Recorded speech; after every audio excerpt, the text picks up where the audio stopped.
desde luego yo les voy a transmitir los saludos a todos los hermanos que estamos aquí reunidos, efectivamente. Pero, ¿me ha dicho usted alguna cosa más? ¿No formulen? Perdón, no formulen, no entiendo la palabra siguiente. ¿No formulen? Preguntas. ¿A sus hermanos? ¿Sí? ¿Reunidos?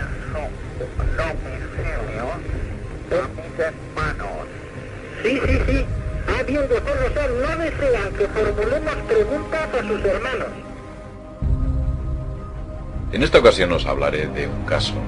Me estoy refiriendo concretamente a los humitas, al caso Humo. Como sabéis, y si no lo sabéis os lo digo yo, el caso Humo ha sido defenestrado por los ufólogos profesionales. Ellos defenestraron y decidieron considerar el caso Humo como falso, directamente. Yo os puedo decir lo siguiente. El caso Humo lo investigué durante muchos años. Recorrí muchos kilómetros. Entrevisté y hablé con los principales testigos de aquel fenómeno, de aquel caso. Lo investigué y llegué a unas conclusiones. El caso Humo es cierto, es real. Estamos solos en el universo, somos visitados por vecinos siderales, sus propósitos son desconocidos y permanecen en la sombra, pero no en el caso de los humitas, que transmitían lecciones de biología, genética, astrofísica y física nuclear, entre otras muchas materias. Investigadores y expertos compartían experiencias. Destacaba entre ellos Fernando Sesma, funcionario de Correos y gran aficionado al misterio. Fue precisamente quien por primera vez comenzó a hablar de un posible contacto con extraterrestres. Procedían al parecer del planeta Humo, que gravita alrededor de la estrella Yuma, y que se comunicaban con él mediante cartas y llamadas telefónicas. Con una breve llamada telefónica de un ente que se presentaba a sí mismo como Day 98, los humitas hacían su presentación en España. Era 1966 y fue entonces cuando Fernando Sesma y su grupo de tertulianos del Café León comenzaron a recibir extrañas cartas donde con lenguaje pulcro y científico se explicaban las particularidades de Humo, un misterioso planeta habitado situado a más de 14 años luz de la Tierra. Las misivas enviadas por correo desde países de los 5 continentes aparecían siempre selladas con un extraño símbolo en forma de H. En ellas los humitas hablaban de sus costumbres, de sus naves e incluso de su dios. Las noticias corrieron como la pólvora entre los seguidores del fenómeno ovni en nuestro país. Tan solo faltaba una prueba física que no tardaría en llegar. El 6 de febrero de ese mismo año, los rotativos informaban de un increíble suceso acaecido en las cercanías del barrio de Aluche, en Madrid. Al parecer, un platillo volante de grandes dimensiones había sobrevolado la zona, aterrizando después en un descampado cercano. Los principales testigos, José Luis Jordán Peña y Vicente Ortuño. A raíz de esto, ufólogos e investigadores de todo el mundo se volcaron en estudiar el fenómeno humita.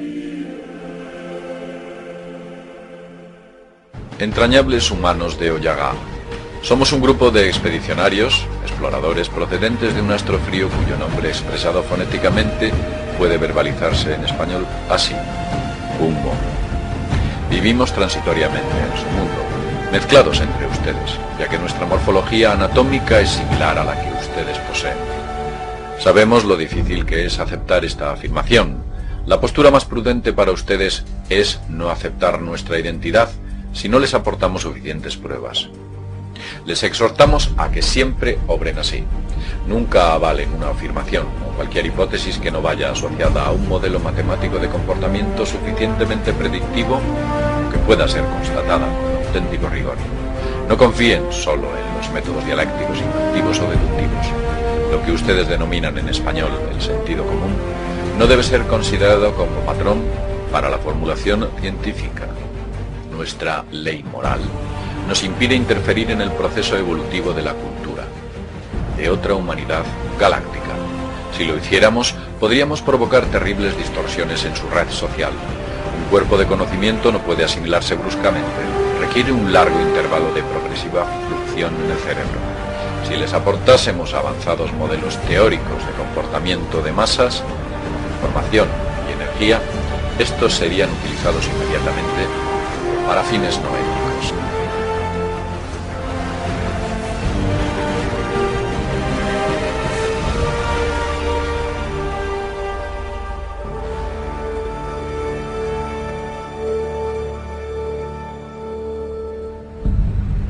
Los sumitas dan la impresión de saber mucho de tecnología, de psicología, de genética, por ejemplo. Los sumitas, o aquellos que rubricaron esas cartas que recibían los investigadores que se acercaron hasta el caso Humo, tenían conocimientos muy avanzados de ciencia para la sociedad española de los años 50. Quizás esa sería una de las claves de toda esta trama. Y sus signos. Por ejemplo, esa H con los palotes doblados. Es un signo internacional encontrado en diversas regiones del planeta. Benítez recogió más casos en los que aparecía ese símbolo universal, del cual ya hablaban culturas, incluso culturas de antaño. Benítez en algunas de sus investigaciones, al igual que otros investigadores, ha podido descubrir pinturas rupestres, antiguos grabados, donde aparece esa especie de H que aparecen como lema en las cartas de los sumitas. Bueno, pues dentro del tema ovni en general, que es un tema muy grande, muy amplio, muy oscuro, repito, es un capítulo, digamos, para especialistas. En los años 60, sobre todo al principio de los 70, una serie de personas reciben una serie de escritos, de cartas, de una supuesta civilización no humana que procede de un lugar que se llama Humo y bueno, y que según ellos están investigando la cultura humana.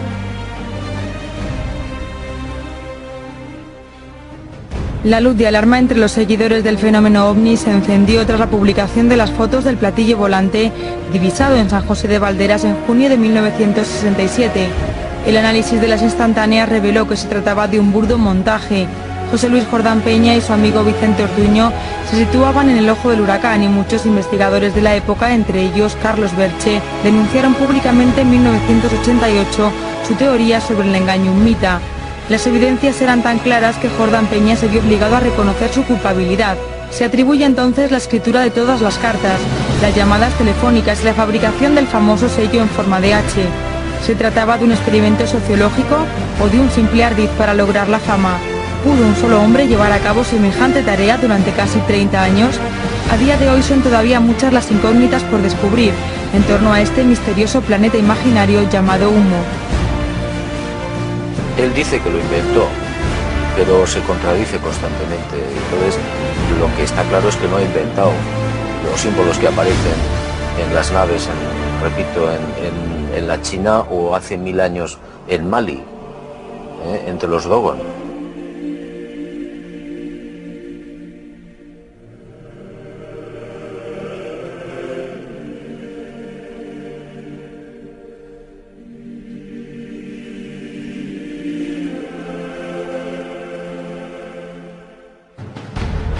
Cuando él se autoinculpa en 1993, yo ya había conversado con él en diferentes ocasiones. Me costaba mucho trabajo pensar que él era el autor de todo esto. Entonces me propuse algo muy complejo, muy difícil, que era entrevistarlo durante por lo menos 10 años. Y 1 o 2 veces al año yo acudía a su casa y tomaba notas de lo que me contaba.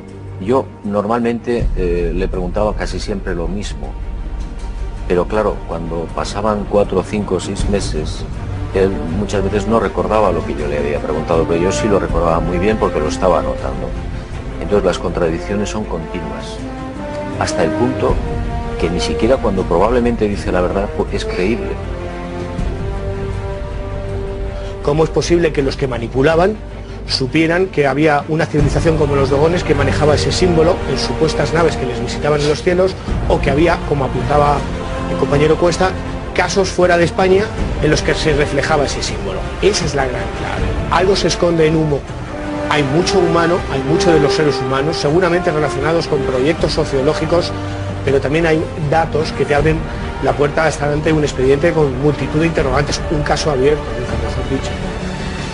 Y verdad, pues que las naves existen, que se han paseado por medio mundo desde hace muchísimo tiempo, en la China milenaria ya estaban, y que no sabemos exactamente cuál es la intencionalidad.